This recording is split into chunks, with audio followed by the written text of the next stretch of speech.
Good morning, tara mabilis ang basa ng ating libro guys. Magandang balita, Biblia. Today is 07 December 2023. Nandito na tayo sa aklat ng ikalawang kronika, chapter 4. Mga kasangkapan sa bulwagan ng templo. Basa. Ikalawang kronika, chapter 4, verse 1, gumawa siya ng isang altar na tanso na 9 na metro ang haba, 9 na metro din ang luwang at 4.5 metro ang taas.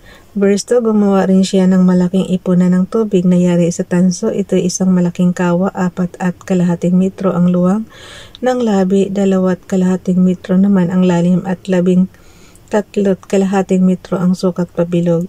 Verse 3, sa gilid nito ay may palamuting hugis toro na nakapaikot 10 sa bawat 4.5 metro at 0.5 metro. Ang mga palamuti ay nakahanay ng 2 sa hinulma kasama ng kawa. Verse 4, ang patungan ng lalagyang ito ay 12 turong magkakatalikod, 3 sa hilaga, 3 sa timog, 3 sa kanluran at 3 sa silangan.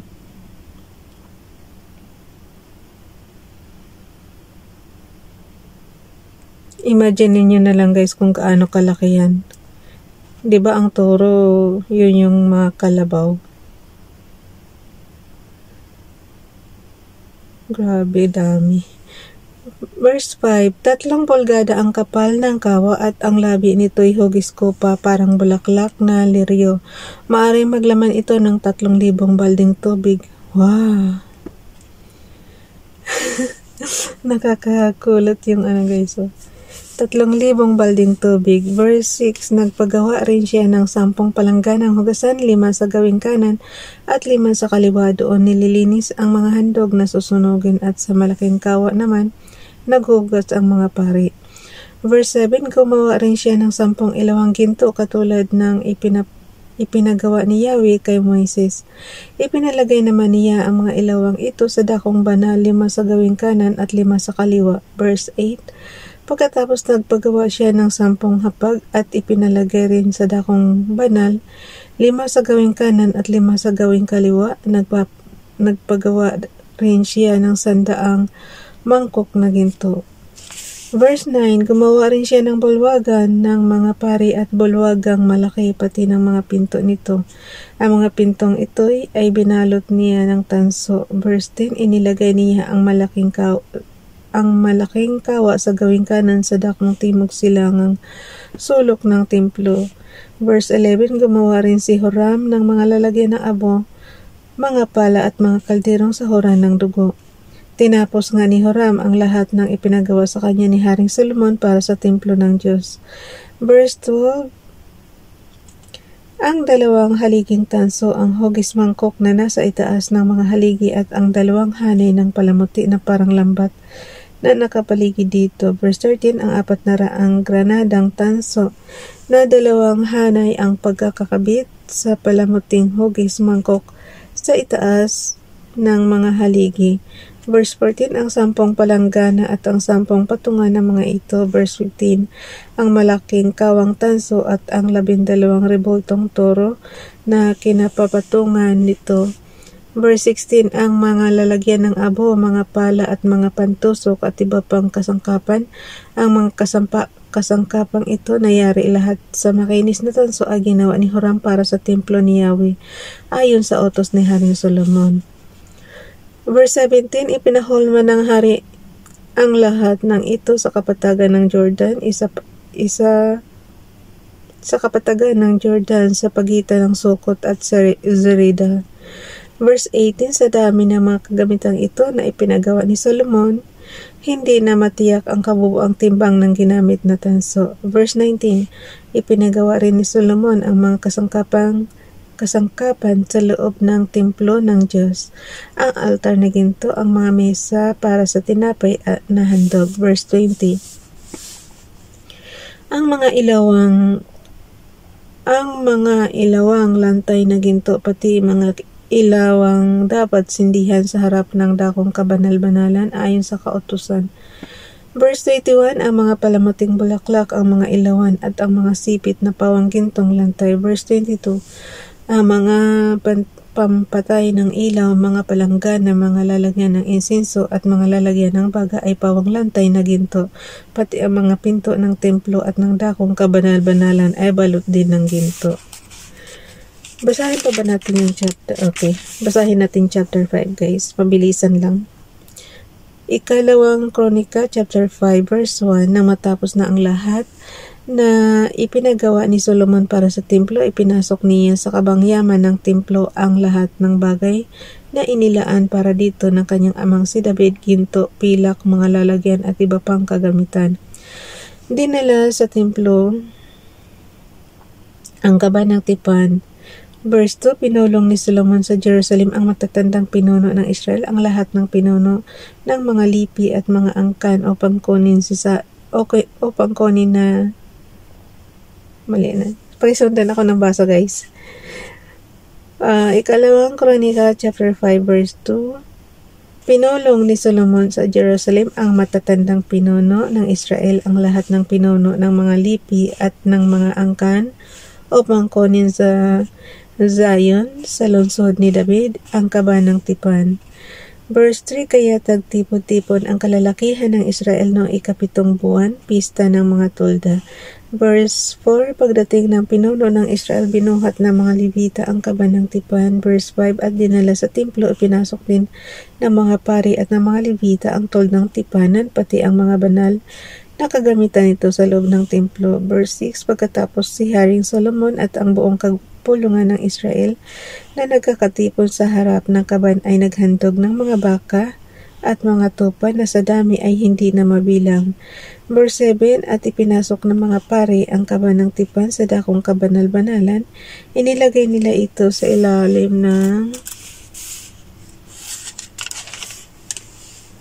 pakpak ng mga kerubin. Verse 8, nakabuka ang mga pakpak ng mga kerubin kaya nalulukuban ng mga iyon ang kaban ng tipan at ang mga pasanan nito. Verse 9, ang mga pasanan ay lampas sa magabilang dulo ng kaban at nakikita ito mula sa dakong kabanal-banalan, ngunit hindi ito nakikita sa labas. Ganito pa rin ang ayos ng lahat ng iyon hanggang ngayon.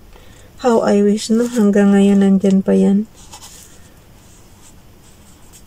Kung hindi sana yan nasira yung templo ni Solomon guys. Pero dito nakalagay Kailan kaya ito sinulat yung Bible no? Kasi nakalagay ito hanggang ngayon nandyan pa eh. Ganito pa rin ang ayos ng lahat ng iyon hanggang ngayon.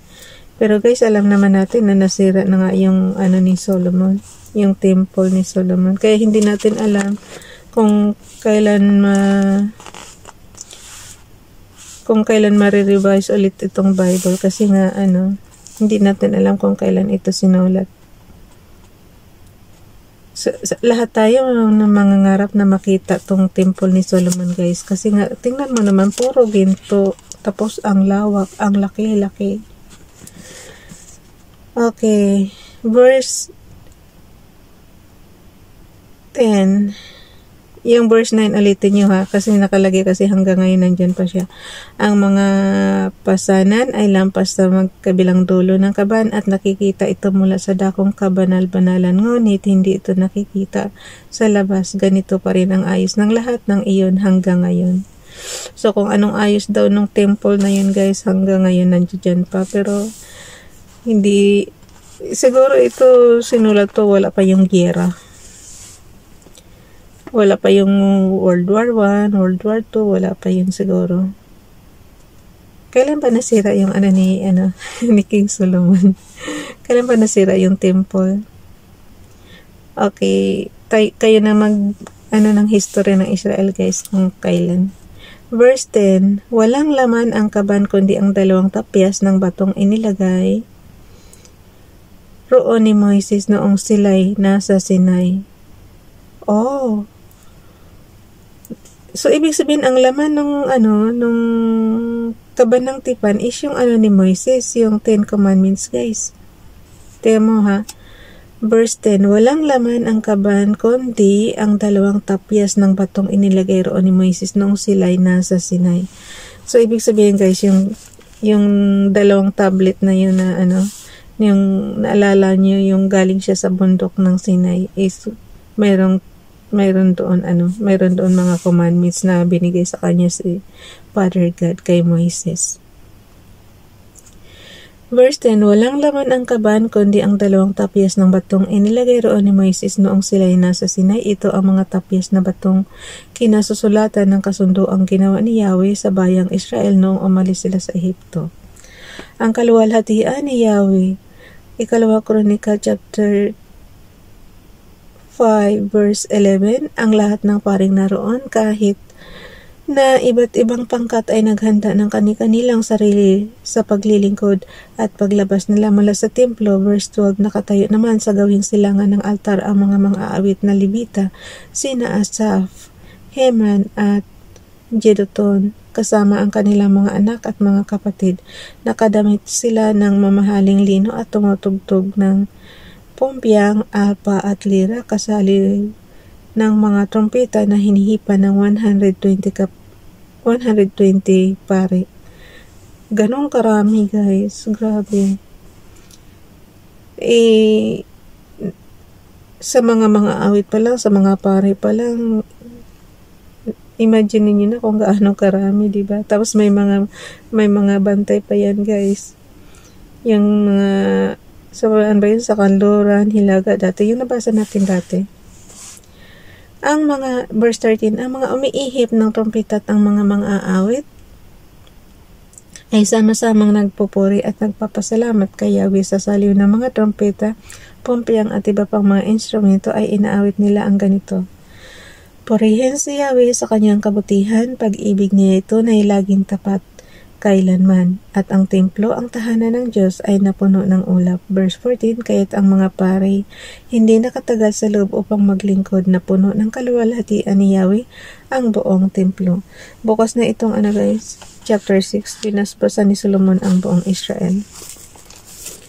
Bye everyone, God bless.